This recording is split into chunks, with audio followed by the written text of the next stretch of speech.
Hi everyone. आज की इस वीडियो में हम MPS 4 के इम्पॉर्टेंट क्वेश्चंस कवर करेंगे। ये पेपर है कंपैरेटिव पॉलिटिक्स जिसका कोर्स कोड MPS 004 है। तो सबसे पहला टॉपिक है कंपैरेटिव पॉलिटिक्स, उसका एवोल्यूशन और सिग्निफिकेंस। ये बहुत इंपॉर्टेंट टॉपिक है। सेकेंड इंपॉर्टेंट टॉपिक है डेविड ईस्टर्न सिस्टम्स थ्योरी। ये हर बार पेपर में आता है और रिपीटेडली, तो उस हिसाब से इस बार भी इसके आने के बराबर चांसेस बनते हैं।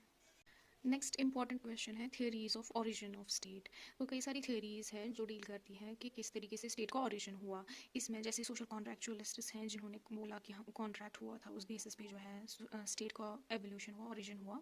और कुछ थियोरीज हैं जैसे डिवाइन ओरिजिन थियोरी है। तो ये कई सारी इंपॉर्टेंट थियोरीज हैं जो हमें पढ़ के जानी है। तो उसमें से स्पेशली जो मार्क्सिस्ट थियोरी है अबाउट ओरिजिन ऑफ स्टेट वो हम ज़रूर पढ़ेंगे एग्जाम से पहले।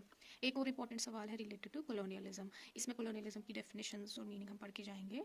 और कुछ anti colonial movement South Asia में, as we know South Asia में काफ़ी टाइम तक कॉलोनाइजेशन चली थी और उसके बाद उसके खिलाफ डिकॉलोनाइजेशन मूवमेंट भी चली थी। तो ऐसी कुछ स्ट्रगल्स की केसेस हमें पढ़ के जाने हैं।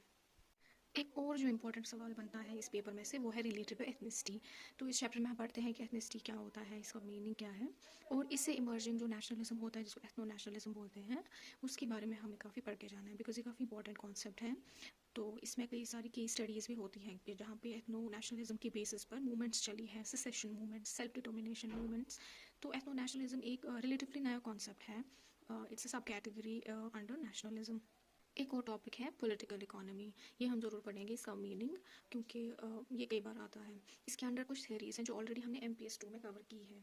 तो जैसे डिपेंडेंसी थ्योरी और वॉलस्टीन्स वर्ल्ड सिस्टम्स थ्योरी, ये दो थेरीज इंपॉर्टेंट हैं जो हमें पॉलिटिकल इकोनॉमी के साथ ही प्रिपेयर करनी है। एक और जो नेक्स्ट टॉपिक है सेवेंथ, इसमें हम फॉर्म्स ऑफ गवर्नमेंट पढ़ेंगे।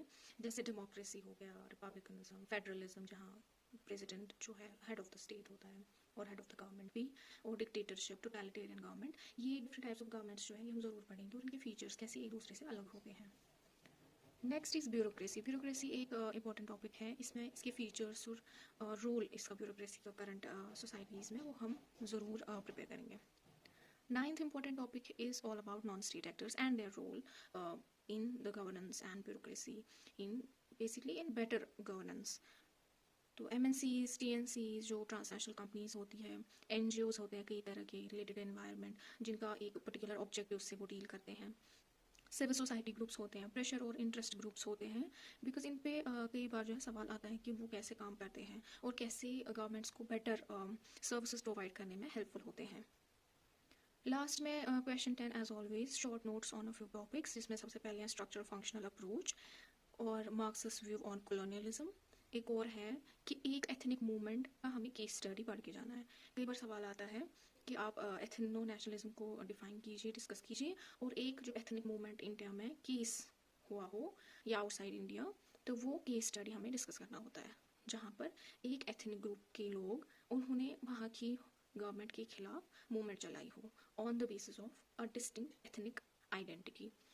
एक और लास्ट में है कि चेंजिंग कॉन्सेप्ट ऑफ सिक्योरिटी, क्योंकि पहले दिनों जब सिक्योरिटी की बात होती थी तो हमेशा ये समझा जाता था कि हमें सिक्योरिटी किससे चाहिए, हमें सिक्योरिटी चाहिए दूसरी स्टेट्स के एग्रेशन से, और ये सिक्योरिटी चाहिए किसको, हमारी स्टेट को। लेकिन ये कॉन्सेप्ट अब चेंज हो रहा है। अब कॉन्सेप्ट आ रहा है जैसे ह्यूमन सिक्योरिटी।